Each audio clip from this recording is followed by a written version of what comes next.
Welcome to Chile. Did you know the capital of Chile is Santiago? Santiago alone has a population of over 6 million people of the country's entire 16 million. The majority of Chileans are Roman Catholics, and families, including extended families, are very close. In fact, up until 2004, divorce was illegal and marriages were final. Born in Argentina and raised in both the United States and Chile, Dorfman threw himself into the momentous democratic movement that brought Salvador Allende to power in 1970. Dorfman eventually took position as a cultural advisor to the president's chief of staff. In 1990, he wrote the play Death and the Maiden, which centered around Paulita Silas as former political prisoner in Chile who had been raped by her captors, led by a sadistic doctor whose face she never saw. Then came the nightmarish conclusion to Chile's popular revolution, and quite nearly to Dorfman's life. While Dorfman was putting his life on the line to advance Allende's vision for Chile, the U.S. government was looking to end it. The U.S. did not see Allende's election as a victory for democracy and the Chilean people, but as a threat because of Allende's socialist ideals. The true goal of the United States government is control.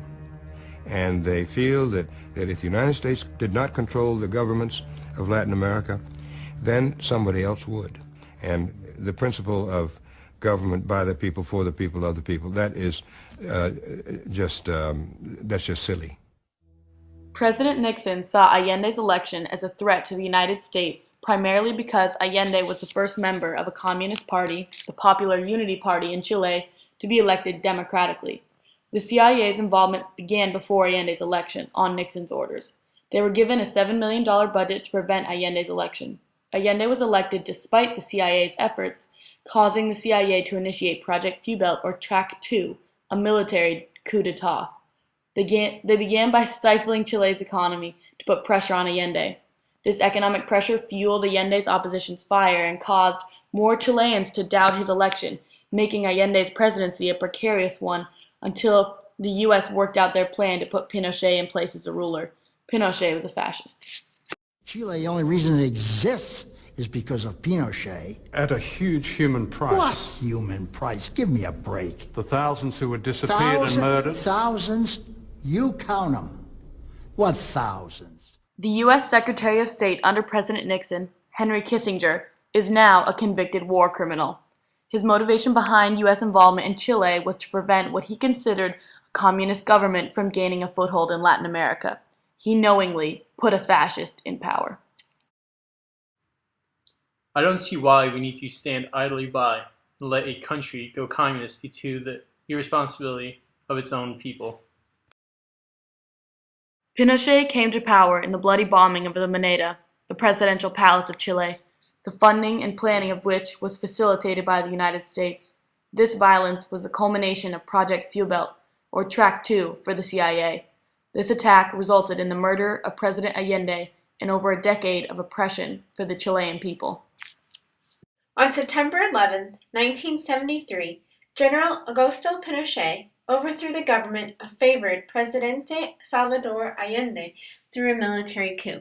The following clip are moments before his death. Trabajadores de mi patria, tengo fe en Chile y su destino. Llegan ustedes sabiendo que mucho más temprano que tarde, de nuevo abrirán las grandes alamedas por donde pase el hombre libre para construir una sociedad mejor. ¡Viva Chile! ¡Viva el pueblo! ¡Vivan los trabajadores! It was September the 11th, 1973, a date that held an infamy and irony 28 years later. During the dictatorship, all public protest was forbidden. Congress was dissolved and censorship was enforced. The new Pinochet government persecuted all opposition, resulting in 150,000 people imprisoned for political reasons, 100,000 people tortured, and 1 million forced into exile. Author Ariel Dorfman was himself a political activist forced into exile and humanized these statistics with his portrayal of Paulina Salas, and her struggle for justice in the aftermath of Pinochet's reign.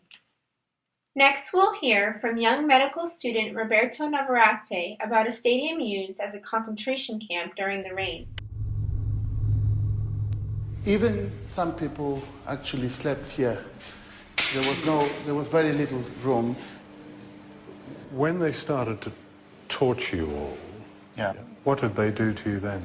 The techniques they used were beating you, especially in sort of places where it could become very painful, with a rubber truncheon, and especially the genitals and the soles of the feet, and the arms and various places. The horrors Roberto described were very real for Dorfman.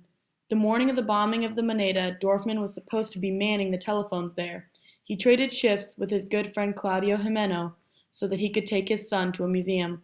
Dorfman should have been in the center of the bloody coup that day, but instead his friend was, and his friend died. Dorfman was able to escape torture, but is haunted by testimonies like Roberto Navarrete's and the death of his friend. We see his preoccupation and guilt in the themes presented in Death and the Maiden. Dorfman speaks openly about his survivor's guilt in an interview. I've written about being haunted by a vision involving the man you switched places with the day of the coup. What is that vision? It's possible that writing this book has exercised it, but I kept thinking of my friend, Claudio Jimeno, the man who I switched places. I imagine how he must have been tortured. The vision is of his body in that chair, naked, but it's my face. It's a very strange vision. It happens in particular when I'm at the dentist. I sit down in the dentist chair, and when he tells me to open my mouth and then injects me with anesthesia, all of a sudden I realize that there are people whose teeth are being torn out without anesthesia of any sort. They're put in that position in relation to somebody in white coming towards them. It's this sort of thing over and over again that I see. In the book, I narrate these experiences as if I were the character in my own novel, in a way. I try to put the reader in the position of what it means to be chased by death, hunted by death. In this course of this, I begin to meditate on things like courage, on chance, on memory, on solidarity, on escape, on disguising yourself. All of these things weave their way into the narrative. Dorfman speaks out candidly against Pinochet in a document titled An Open Letter to the General. Trust me, General, this is the best thing that could have happened to you. I understand that it is not pleasant to be arrested without warning, not to be allowed to go out and stroll through the streets of Chelsea at your leisure, not to know what future awaits you.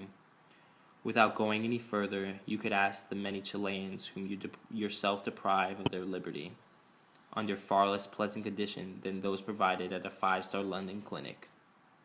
But if you are afraid and feel lonely, and if you feel knifed in the back, General, consider that destiny has furnished you in this final chapter of your life a providential opportunity to save your soul.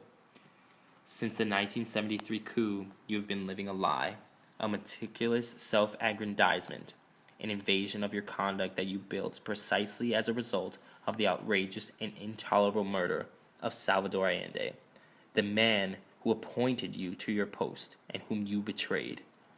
That first betrayal was followed by an inevitable avalanche of others. In 1989, a general election took Pinochet out of power, and in 1990, Patricio Aylwin became president of Chile.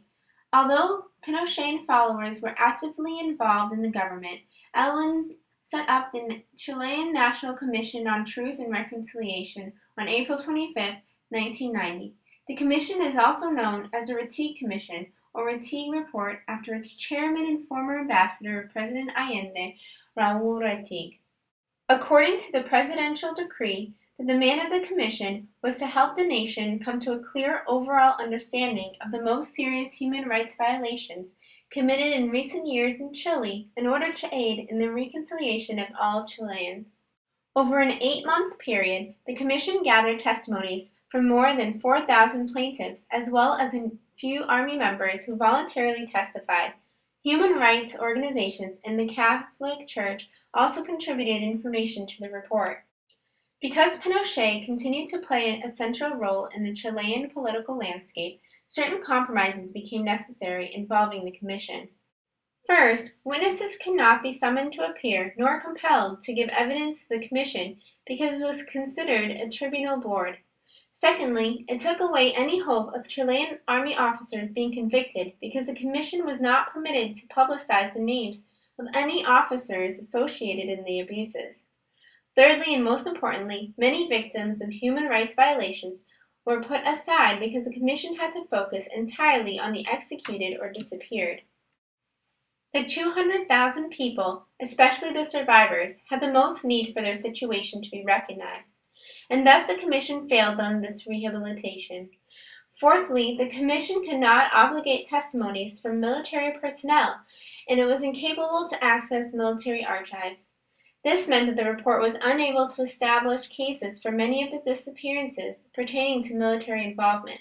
Because of all these conditions, the reconciliation of the Chilean people was immature.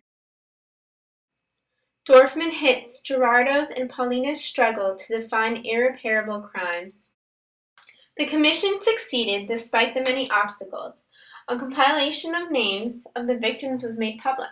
The report tabled some 2,279 deaths and made citizens aware of the violence and methods of torture committed during the Pinochet regime. The commission also provided a series of measures concerning compensation or reparations for the family. Overall, the Truth Commission of Chile was of great value to the Chilean people who received the report positively.